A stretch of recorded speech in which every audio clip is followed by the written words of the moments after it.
Hello, everybody, and welcome to the October 8th Trips and Traps. Andy Serling, Richard Migliore.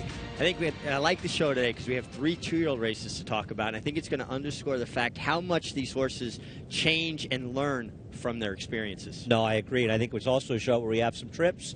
We also feel like we have some traps, and we want to show those as we progress, as we go to one race that somebody had requested we show on Twitter later in the show. We'll start out, though, with a maiden race on October 1st, and keep in mind with the weather, there weren't turf races to show, and it was hard to find that many races to show. We're going to start out with the 4th race in the 1st. We're going to show the head-on and talk about 2 horses, one who runs second, the 5 Madame Maybury, and the 8 Wire Dancer we'll talk about later. Madame Maybury caused her own problems, Richie, at the start. Yeah, she kind of ducked in. She brushed the stalls. Irad Ortiz is trying to correct her, and I think she overreacts a bit, kind of throws her head about, but now he winds up out in the clear with her, and then she kind of takes the bridle and runs away with it. Yeah, now, it's interesting you talked about this, and your feeling was, and you can see that you don't see as much in there as you do in the head-on, how badly she breaks. It's the 8 is actually behind her, but it's the 5 that caused trouble. The 8 has no speed. I think Irad wanted to get her out in the clear and away from the kickback. You feel like she might have been better served ultimately if she had been behind horses, taking a little kickback. Well, I think it would have done 2 things. One, it would have kept her from making this premature, move where she kind of gets in the bit, runs off with him, and uses a lot of her energy around the turn way too soon. And she would have learned something. She would have climbed from the kickback. She would have, basically been jumping up and down for about 1/8 of a mile, and then she would have figured it out, settled. She would have learned more, and maybe would have saved enough energy at that point to go ahead and win the race. And she's running in a fast half of 45 and 4 and getting the lead. The 8-horse Wire Dancer is way back. We'll show you her top of the stretch. And this is not an Irad type of move. As you can see, she's doing it on her own. It's not like he's really asking her to run, but she's still going fast. And your feeling is, and there you can see the 8 Wire Dancer who makes that big run, and we'll talk about that. Had she been behind horses, maybe she would have settled a little bit better on her own. Well, exactly. And she would have used some energy jumping up and down because they do lose some energy when they climb, but then she would have settled. And I think that would have been enough. I mean, this was such a big performance to make that big, bold move. And once he got her in the clear and had asked her, the damage was done. Now she was doing it on her own, but he's the one who lit the fuse. Bit of a big horse, too, a horse that needs to learn from that start. I thought she ran well. Now, the 8 Wire Dancer, I think a lot of people might look at this race and say the 8 Wire Dancer, who was favored at 9-5, and the second finisher, Madame Maybury, 6-1, who we feel should have won, and they're going to say, oh, Wire Dancer made that big run, and she did make a big run. But she did her big run in a final quarter of 26-1, and that was set up by the premature move by Madame Maybury. Yeah, and not that I don't like Wire Dancer going forward, because I think she will improve with the race. She'll have more speed next time out. More speed, a better understanding of why she's there.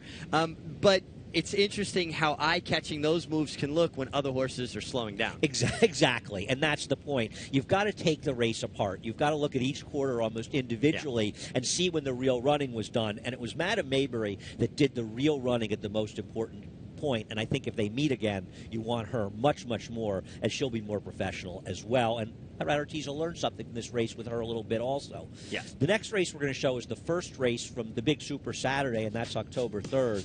And a horse, the one, Luminary Flight, who, listen, everybody saw this horse, but we still think he's an important horse to show, because not only did he run well in here, this is a very good horse, Richie. He really is. And you could see he kind of hopped. He almost sat back, hopped at the break, and then he ducked in. And what do I always say? Young horses like to run to empty space. And to him, it was the path of least resistance. Yeah, it's amazing. I mean, he breaks a legitimate length and a half too slow, and you can see him up at airborne at this point. And the other thing I think is important about this race was the first race that we showed on the show, they're not that good, those horses. They're cheaper claiming types. These are good horses. The winner, Riverdale, was coming out of a very good maiden race at Saratoga. He improved his buyer figure 3 points to win this race. He showed more speed, he was more professional, and ran well. So it's not like Luminary Flight just sort of ran into a bad field. He ran well in a good field.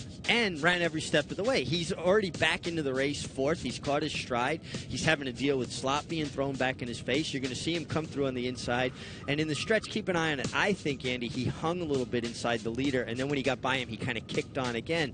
This horse tipped his hand that he's a very good horse. Riverdale, just what we were saying earlier, young horses, look how he learned from his first start and how much more professional he was. Absolutely. He was a horse that was well back in his first start, and he was an expensive 2-year-old purchase, I believe.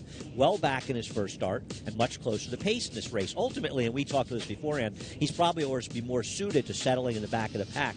But as you say, coming through the inside, and this is something, Richie, I'm glad you brought it up because you see this quite frequently. It's like he waits on the horse in blue in this race, and it takes a while to get his stride and get by him. Right. It's almost like he married him, and then he hung with him for a few strides, and when he finally got his neck in front of him, then he kicked on again, and now the chase is on to try to get Riverdale. Now, I'll give Riverdale credit for being game. He felt the presence of Luminary Flight, and he dug in.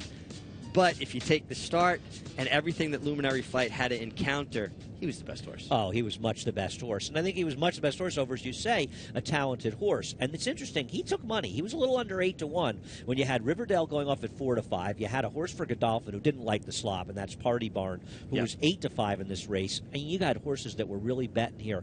Luminary Flight is a runner. And what we like about the 2-year-old races is seeing these races and predicting horses that may actually go on and do some bigger, better things. And I think it's possible for both of the first two finishers. I agree with you, and I think we were a little disappointed. We were talking about it off air earlier in the year. The 2-year-old colts weren't really wowing us. I think we're starting to see some really good 2-year-olds emerge later in the year. I totally agree, and nothing will do a horse more good than a trip like that first time out, even in the slop, because it doesn't seem like he completely sulked during the race. He still ran through it, and that bodes well for the future. It absolutely does, and I'm not trying to make a comparison here, so no, I don't want any emails or tweets.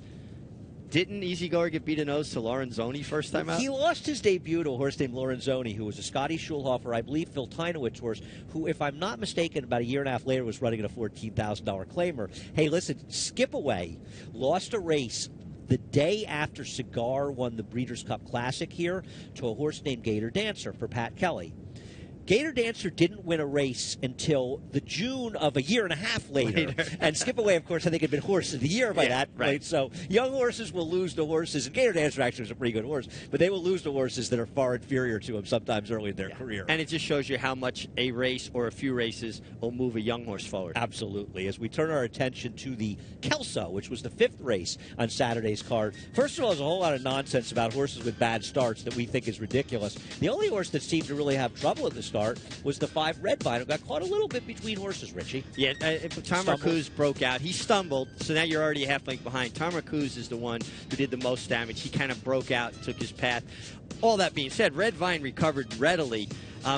Honor Code broke well. I think Honor Code broke actually a little bit better than the winner, and all I see is start good for all but Honor Code, Red Vine, and My Loot. Well, then I guess you'd have to throw Appealing Tail in there as well. Yeah, absolutely. Appealing Tail definitely broke behind Honor Code. The other thing is, I think because the 3 and Tamarcuz, they both kind of went out early, that it's an illusion. You have to be very careful about breaks because you'll see an illusion of a horse getting left, and sometimes it's because other horses accelerate much more quickly out of the gate.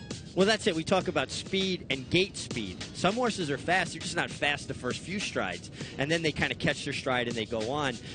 Appealing Tail got everything his own way. I thought Red Vine ran terrific because he got no help up front. And Honor Code, I thought his race for him was a bit dull, but he did lay up closer, and he also didn't get any help pace-wise. Yeah. You know, he is a pace-dependent horse. Sure. On the other hand, he's a super, super talented pace-dependent horse. I hate to hear people say, oh, he needs a fast pace to race. Yes, he needs a fast pace to win Grade 1s, you know? Yeah, it's not as though he needs a fast pace to win claiming races. And you see Red Vine is just a couple of lengths ahead of Honor Code. Red Vine has a lot more natural speed than Honor Code does. And because of his start and the slower pace, he was behind the 8 ball. I think he ran very well. The inside was a good place to be. Not that it was heavily biased, but it wasn't bad. But I like the fact that he ran through a little bit of kickback, and he ran through some trouble in here, and he still finished second to a very good horse with everything his own way. I absolutely agree with everything you said, and I think it was glaring that the difference between Red Vine running through the kickback and Honor Code seemed to be resenting it more than him, and Javier Castellano had to angle out, and there was a lot of ground loss there. They would have been a lot closer at the finish if Honor Code had been able to follow Red Vine and not have to come out as early as he did, but it looked like he was really resenting the mud back in his face. Yeah, I feel like Honor Code ran like an unhappy horse, and we know that he's been a horse that sulked at times during workouts, sure, and he hasn't always been that cooperative, and I wonder if this was a race where whatever happened in the race kind of made him annoyed at some point, because I'm not down on Honor Code out of this race. Now, whether or not he's a 1.25 mile horse is another question, sure, but as you would point out the other day in the racing report, Neither of us were that confident he was a mile and an eighth horse, and he's got Shug McGay in his corner. I think a lot of people are going to get unnecessarily down on him, the Kelso, and to me, it's a complete and total throwout. And Shug McGay, he said going into the race, this is a prep, a race to move him forward to the Classic. Now, of course, you want to win those preps, and we want to see them win all the time. But if you get what you wanted out of it to go forward, that's the main objective, at least in my estimation. I know one thing. I may or may not be betting him in the Breeders' Cup Classic. I know in my heart I'll be rooting for him. I'm always going to be an honor coach. I'm a big fan. I think his camp probably not happy to hear Liam's Maps going to the mile. I'm not happy either, but that's a discussion for another day. As we look at the last race we're going to show on this program, and this is the 4th race from October 4th, and once again, somebody had brought this up on Twitter and wanted to talk about it. The 1, 5, and dime, it'll appear as though she gets herded in at the start, but we think that she did it on her own. Well, I think the initial step she does get herded in, but then she goes running off into that gap. Basically, she leaves the course, and what do I say again? Young horses run towards empty space, and she said, well, what's my options? Run away from these horses or brush with them? But I think she was in the gate looking at all that empty space and already had it in her mind to go left. I agree. I think it's a combination of that and the herding. There's no question about it. But I think that even if nobody had been near her, I still think we believe that she probably would have ducked in. At the end of the day, and definitely that hurt her, and that cost her a few lengths, and we're not denying that. But at the end of the day, you had a quick pace. Compare this race to the other 2-year-old maiden mile race. Both races had virtually the exact same time. This one was 36.75. The other was 36.77. The other one had a very slow pace. This had a much faster pace. These are good horses. The winner welcoming is good. The second finisher, Fellini's okay. But you know what? 5 on a dime, if you take the trip in its totality, I think had a good trip. I do too. Other than the start, and you have to recognize that for sure. And Zendrea, the horse that started the herding in, was actually running to empty space too. It took Joe Bravo forever to get her straightened out. But I thought here, the trip she worked out, she had every opportunity, maybe not to win, but to be a lot closer. And if anything, she really flattened out in the last eighth of a mile. I don't disagree. Now, part of her flattening out is because she's farther back than she naturally would like to be. And with an outside post and more maturity, when she breaks in stride and settles, she won't have to use the energy to get back into the race, and that's when she's going to be more mature and perhaps win a race. She's still a horse that I think some people may overrate because of the trouble at the start, and she's going to be a little pace dependent as well. Keep in mind, this was a quick-paced race. Yeah, it's interesting, too. I mean, I will give her credit for running through kickback, coming through on the inside, making up the ground that she did give away at the start. I just would have liked to have seen a little bit more through the stretch. I'm not convinced that she's a horse I want back just because of the start. Yeah, that's what we're saying. I'm also not going to be surprised, I think you'll agree, if in 2 or 3 starts when she gets more mature and she develops a little bit, because she has a very good trainer, Michelle Nevin, that she's not going to be a much better horse. But be careful about overrating one situation of trouble at the start, because you have to take the entire race into account. Yeah, and it's also, another thing we're going to look forward to as we get over to Aqueduct. When young horses start going 2 turns, it changes a lot of things too, and sometimes they have to learn all over again. It's one of the things I like about the inner track, or the abundance of 2-turn races. Anyway, that's today's show. We certainly can always use your help. It's trips and traps at NYRank.com.